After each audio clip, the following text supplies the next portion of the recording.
welcome everyone to the Family Business Association 2025 panel on the success of family business and what it looks like in this particular time. You know, the economy is changing a lot, and the role of a leader is to anticipate change and prepare organizations and make them resilient. And after 5 generations, I would assume the Blount family understands resilience and change. And I think that's why we're focusing on them today. So welcome. My first question, maybe an easy layup for you, is with the Blount family and being in the soup business, do you feel there was a secret sauce or recipe that the family has maintained and kept within the organization over the years that has contributed to your success? Jeffrey, thanks for having us. We definitely, secret sauce is almost in the product. And as you may know, obviously, we've transitioned multiple times over the generations from oysters to clams to different kinds of seafood soups and now all soups and meals.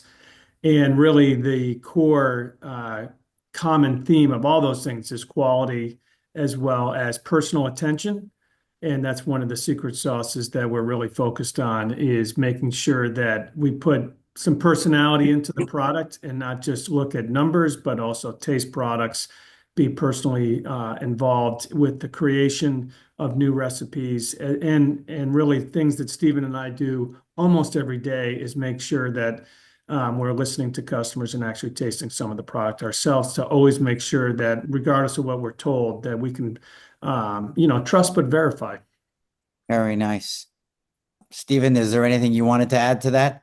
I think he did a great job there. That's impressive. I would just add the entrepreneurial spirit that came from our grandfather and our family before us is also part of it. Where everybody at Blount is very active and has some freedom and independence to work towards a common goal, but all contribute more than what a job title may or may not be. So I think that spirit and ability to pivot and not be afraid to take risks is something that's helped us along the way. Well, I'm going to follow up on that before my panelists. I'll keep queuing them up. You know, you both touched upon something that I find very interesting, and you notice over the trends of family businesses that a lot of times first generation is very entrepreneurial, and then over time they become less and less entrepreneurial and more inside out people. They're more inside people. So you seem to have found that methodology for maintaining that entrepreneurial formula or recipe. Can you just go a little bit more deeper into that? Sure. It's actually a constant push and pull between building structure and keeping the entrepreneurial spirit of the company. We've been fortunate enough to grow significantly over the last 20 years, so we do have to both hire and develop, professionals who can really build the structure of the company, whether that's systems, operations, sales processes. And so it often sounds like I'm pulling the company back when we push on something that might be more personal, more hands-on, or even making decisions at a rapid pace. And so we've been coaching the team to really engage their entrepreneurial spirit, even though it's uncomfortable for some. I was very interested in the article or the recent talk about founder mode and how, the concept of even while you're growing to kind of act like a small company. So we've been feeling more recently, and I think just with the world changing so much has given us a little bit more freedom to kind of take greater chances, not just in our business, but in our business philosophy. So far, the team has enjoyed the entrepreneurial side, but to be honest, they do get frustrated with it. And at the same time, Stephen and I both have to engage with processes that have been added to the company and follow them, and actually, in many times, more than support them, right? To live the processes by example, whether it's a new, computer system I got to use to record my travel, or things that are, I might not have done as a small business, but I need to engage to make sure that our whole systems work well. So it's a push and pull. And I think it's the key element to keeping culture going into the future. Stephen, how have you lived the push and pull? Yeah, I think once again you nailed it there, my friend. I would say for me personally, 20 plus years doing this, starting off at 12 years old, painting the buildings every summer, and then getting into sales and being able to run out there and sell our products, and meeting customers and travel and managing all that was very much like the wild, wild west when I started. There was not a lot of rules, not a lot of kind of the foundation was there, but it was really you're an independent contractor, so you kind of were making it up as you go. Where now, after doing it for 20 plus years and seeing how we've grown and kind of realizing, especially as a sales guy, like we love to sell. If a customer asks for something, we want to make it happen. So I think one of the biggest things I've learned over the years is instead of saying yes to everything, is actually having to do that due diligence and realize, hey, maybe this isn't probably a good project to work on moving forward. Where back in the day, we might have said yes to everything just because that was kind of the mode we were in. So I think it's a little more self-inspection. I think the history and the past experience is a good teacher. And yeah, I am annoyed by the certifies and the expense reporting and all the fun things that we have to do now that we didn't have to do back in the day. But all important parts of how we keep ourselves on track. As a follow-up question on that, related to infusing the next generation with entrepreneurship, is there anything that your parents or grandparents actively did to help promote that, infuse the family with thinking the way that is necessary for the business? I think like Stephen said, we were actually in our parents' and grandparents' era. It was so small that by nature, I wouldn't say it was survival. It wasn't the relative that entrepreneurial that you do have to actually, make difficult sacrifices and resources to actually survive. We were past that stage. But the fact that we were very small, kind of in that 50-person size, 50 to 100 people, those first really 60 years. They lived it out by being everything from frugal to being hardworking. So they did live out that, and even in their own personal life, we've been fortunate as a family to always kind of live with those Yankee, and when I say Yankee, I mean New England Yankee principles. Where we have high expectations on quality, but also very cautious and conscious of cost and whatnot. So they really were great examples. We still hear them talking in our ears all the time when we start to do something a little bit extra. I hear Stephen's dad always, we do everything as efficiently as possible, and he taught me those things as well. How do you instill that entrepreneurial spirit to your key employees? That's a I great think a lot of question. it, Yeah. to be honest, I think a lot of it is Todd from the top is a leader by example, meaning he's not sitting up in the C-suite, hoping for the best. He's down on the floor. He's with the employees. I can remember it was probably, I don't know, 10 years ago when we had a couple of huge orders come in and we had some new machinery we had to install, and we were up against some deadlines to get some product made. And everybody in the, from Todd and all the way down was out on the floor working second and third shift with all our workers out on the floor to get the suit made, get the orders shipped. So I think a lot of the culture that we learned from our parents who were like, you're the first one there, you're the last one to leave, you work hard. And that's how you kind of gain respect in the business. I think that's carried on even through today where, nobody's kind of hanging out upstairs. Everybody's in the business, living, breathing, checking in on employees, making sure everybody's doing all right. And when times are tough, nobody's shutting the phone down or stop communicating and wait till things get better. That's when everybody really engages. And we've had some of those moments where I think we all come together, and it starts at the top where Todd's very transparent and the communication is very open and everybody's in it together. With a lot of inertia behind us to complete a mission or a task. Steve, are you remote at all, or were you remote, and how did that impact this culture? Yeah, I mean, for me, I was a traveling sales rep for probably the first 15 years after I got worked my way back in through production and back into a sales role. So I think one of the things, a little difficult being disconnected, not in the office every day and live and breathe in it like being there full time.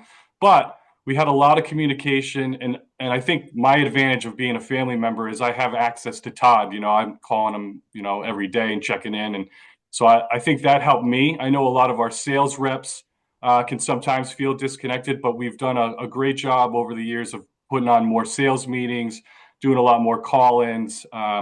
One of the things we really pride ourselves on is getting customers to the plant to see our operation and kind of meet the team and see what we're all about. So there's been a lot more sales reps coming back to the corporate office or the plants with customers to really be a part of the fabric when we're doing those tours and tastings live. So yeah, sometimes you could feel a little disconnected over the years, but really, I think we did a really good job communicating the mission, where we're at as a company. Every month there were check-ins, and I think at the end of the day, that was one of the things that really helped keep us all, focused on the mission at hand. Stephen's talking primarily as a salesperson, but we've always been an in-person, being manufacturing. So during COVID, we were 100% on site, and keeping that entrepreneurial spirit alive is much easier when you're in the room together. Again, you bring the product in the room, we go out to the floor together. And another way to encourage the entrepreneurial of the key employees, professionals that have come into the business to help us run it, is we highly support and encourage when a particular manager starts to solve a problem, maybe in an independent fashion. We're not going to over-celebrate that compared to someone who's kind of doing things as we prescribe, but we are going to support them in a way that allows them, might be moving to, working with a department that is not, they didn't go to the exact boss and do everything through the exact channels. But they move quickly to solve a problem, and we will encourage and support that as long as they did it with respect and it had the mission in mind. So we've been very fortunate to be in person to do that in front of each other while we still have multiple locations because of our size. We do have to work through some remote things. So then we are continuing to drumbeat being in the office as a primary culture builder. So it's interesting for me. Again, I'm not trying to simplify what you're saying, but it does seem as if you have a cultural recipe for what you want to do. I'm just listening to you, and some of the things I heard is, one, communication regularly. Steve says he talks to you every day. And for me personally, and I think the rest of the panel, we don't always see family members that talk every day. Two, you like each other, which I think helps to communicate every day. Three, you trust each other. If you have trust, it helps communication, and there's respect.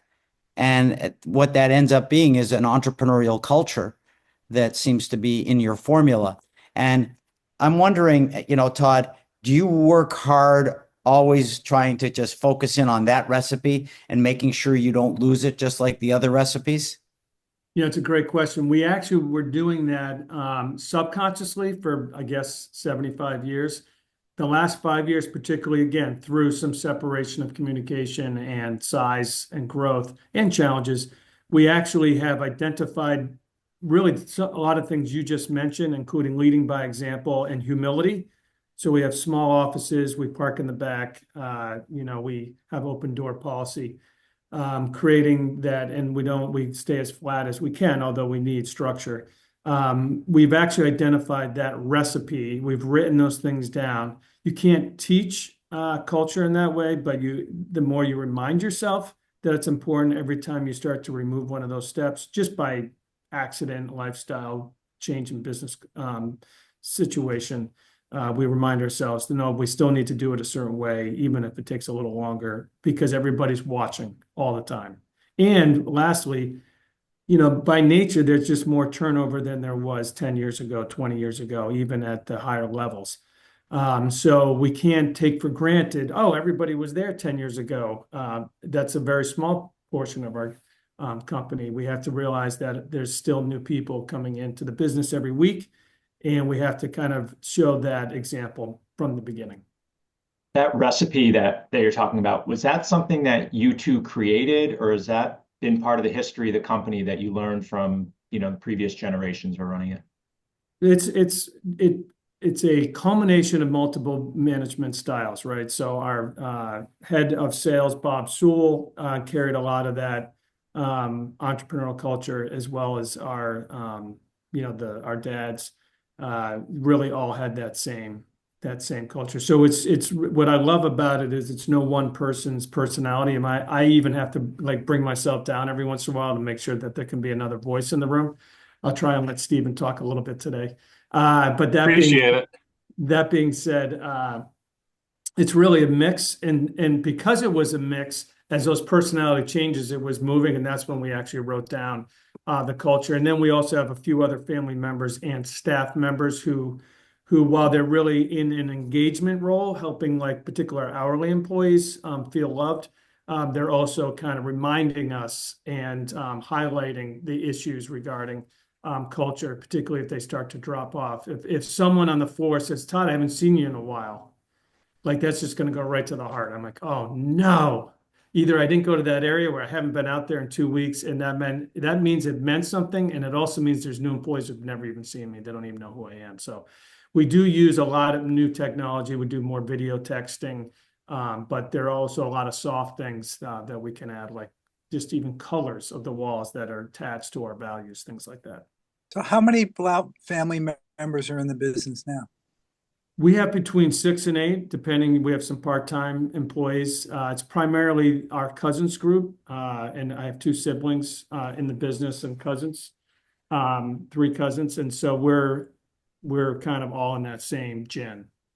So our previous generation is retired. Our next generation is in their other jobs right now.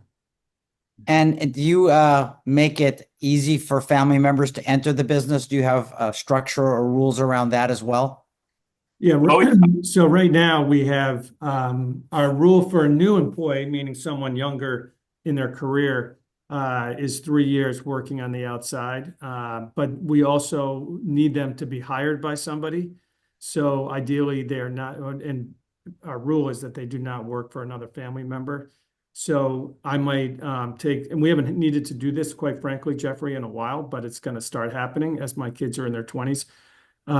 They work for somebody else, work someplace else for 3 years, and then ideally hired by a department. They may be an encouragement to hire them, and maybe, but they still have to have the qualifications for the job. So it's those are things that we're also working through before this next generation starts to enter the business. I guess I was lucky. I only had to go away for a year. That was the rule back 25 years ago. Find a job for a year. If you want to drive a forklift as your first job, you can do it in 1 year. Well, that's how I got back in. I was able to get back in on the forklift to work my way up. Wow. My dad made me lift pallets.